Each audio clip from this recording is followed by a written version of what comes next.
students, I am Digvijay Singh. I am again in front of you. Today I will solve the maths of class 9, topic polynomials.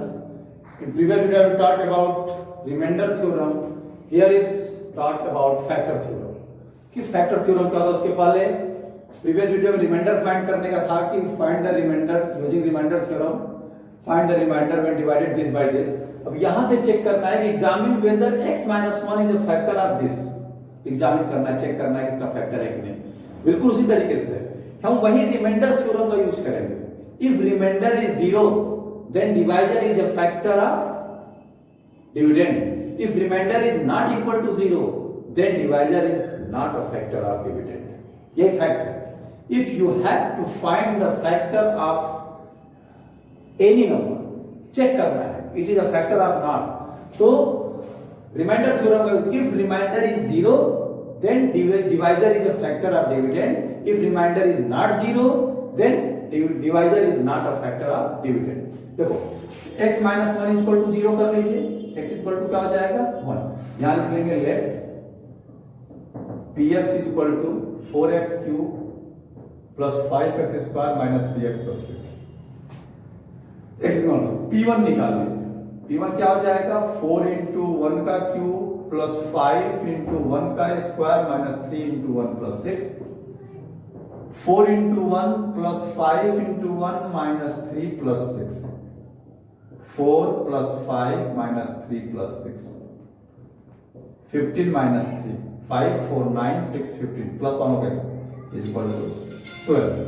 ठीक है, ध्यान रखिएगा ये थोड़ा सा इस तरह करना है। 12 is not equal to 0 is not equal to 0 then क्या होगा बेटा, एक मिनट।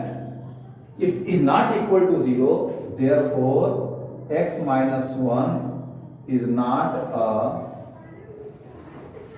factor of px। ये चेक करना है, ये इस 0 की कोने में फैक्टर नहीं है, 0 की कोने में फैक्टर होता। क्लियर है। नेक्स्ट क्वेश्चन देखते हैं, स्टेट फैक्टर थ्योरम क्या होता है।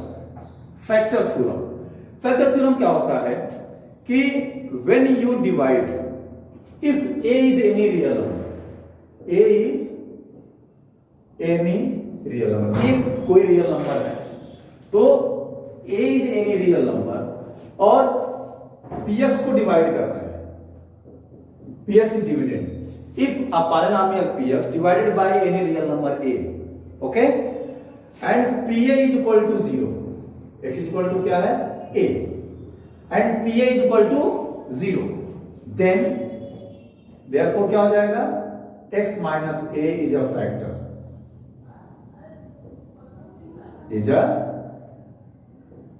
factor of px। यही फैक्टर थ्योरम, कुछ नहीं है। जब हम x is equal to a रखने पर px यानी pa 0 px की वैल्यू पॉलिनोमियल px की वैल्यू 0 हो जा रही है तो x माइनस ए इसका फैक्टर। यही फैक्टर था कि जब हम वेरिएबल की कोई वैल्यू रखते हैं, जैसे अगर हम x इक्वल टू 1 लिया तो x 0 हो गया तो x माइनस 1 उसका फैक्टर होगा। x इक्वल टू माइनस 1 लिया 0 हो गया x प्लस 1 उसका फैक्टर होगा। समझा गया। तो if a polynomial px divided by another polynomial when the value of pa is 0 and putting x is equal to a then x minus 1 a is a factor of the polynomial। ये system होता है।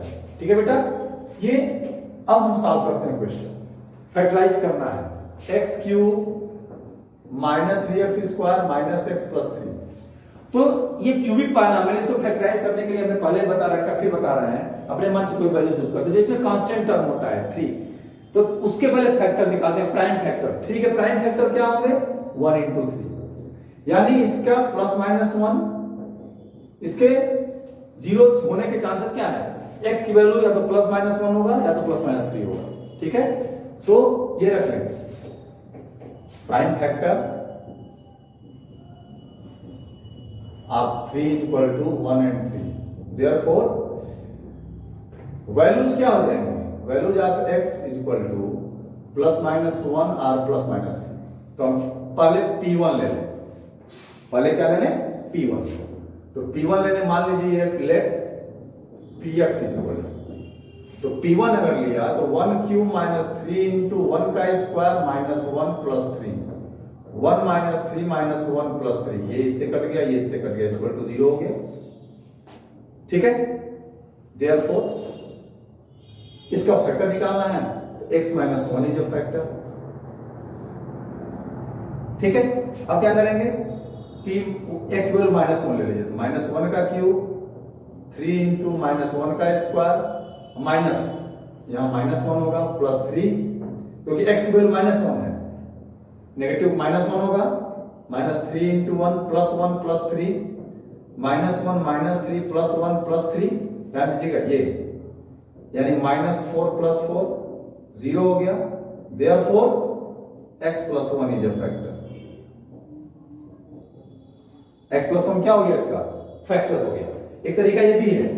ठीक है, दूसरा तरीका क्या है, एक फैक्टर अगर निकल जाता है तो हम उससे डिवाइड करते हैं, उससे डिवाइड करेंगे और जो क्वोशेंट आएगा, क्वोशेंट क्वाड्रेटिक आएगा, उसका फिर फैक्टराइज कर लेंगे।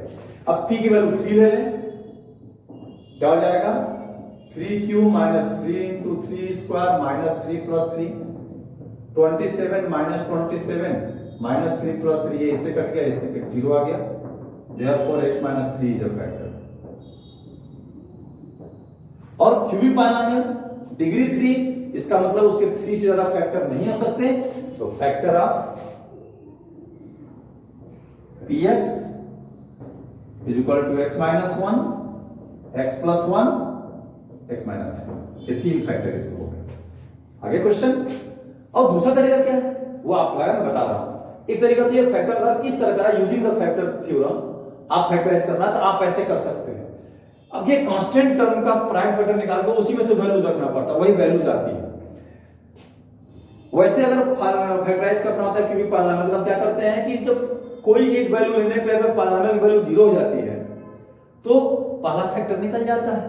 अब उससे हम क्या करते हैं कि डिवाइड करते हैं। देखिए x cube minus 3x square minus x plus 3 को जल्दी जल्दी करते रहे, x माइनस 1 से डिवाइड करते हैं तो x स्क्वायर रखेंगे, x cube minus x square हो गया, ये माइनस ये प्लस ये कट गया, यहाँ हो जाएगा minus 2x square minus x plus 3।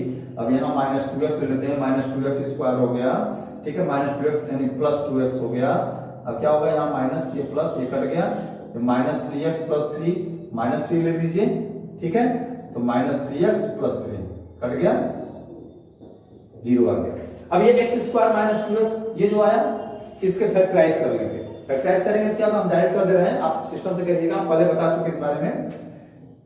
x square minus 3 minus 1 into x minus 3, x square minus 3x plus x minus 3, minus 3 plus minus 2 से x कॉमन करेंगे, x माइनस 3 बचेगा, प्लस 1 कॉमन करेंगे, x minus 3। देखिए तो x minus 3 और x plus 1, ये दो factor मिल गए और पहला फैक्टर x माइनस 1। तो इस तरीके से फैक्टराइज करने के लिए क्या करते हैं, कोई एक वैल्यू लेते हैं, अगर 0 आ गया तो एक फैक्टर निकल गया, उस फैक्टर से हम डिवाइड करते हैं उस पॉलिनोमियल को, डिवाइड करने के बाद जो क्वोशिएंट आता है उसके फैक्टराइज कर लेते हैं। ये भी तरीका होता है, एक तरीका ये भी होता है।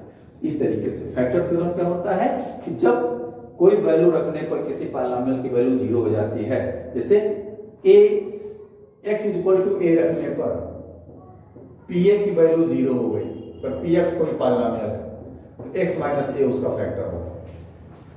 1 रखने पे 0 हुआ, x माइनस 1 फैक्टर हो गया, माइनस 1 रखने पे 0 हुआ, x प्लस 1 फैक्टर हो गया, 3 रखने पे 0 हुआ, x माइनस 3 फैक्टर हो गया। इस तरीके से। और रिमाइंडर थ्योरम मैंने पहले बता दिया है कि जब हम किसी पॉलिनोमियल को किसी पॉलिनोमियल से डिवाइड करते हैं तो अगर रिमाइंडर 0 के अलावा कुछ और आता है तो रिमाइंडर 0 भी होता है। तो रिमाइंडर निकालने का तरीका क्या है, ये भी रिमाइंडर निकालने का तरीका है कि जब हम इस पॉलिनोमियल को x माइनस 1 से डिवाइड करें, रिमाइंडर क्या होगा, डायरेक्ट इसका निकाल रिमाइंडर 0 होगा। इस तरीके से आप लगा सकते हैं। आज इतना ही, नेक्स्ट वीडियो में हम लोग मिलते हैं कुछ नई चीज के साथ, तब तक के लिए थैंक्स अ लॉट।